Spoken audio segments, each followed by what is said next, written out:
Okay, 2016 Mercedes GLE 350. I'm doing the dents on this. I did two on this, one on this quarter panel, and I'm working on the last of these last two.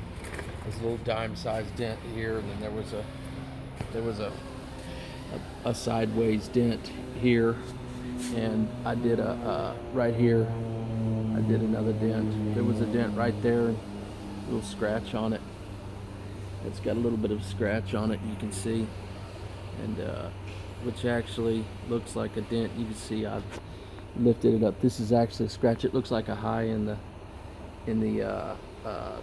light, but it's actually just a scratch, and it's not low at all. It's not low at all. So anyway, 2016 Mercedes GLE 350, just doing some door dings on it.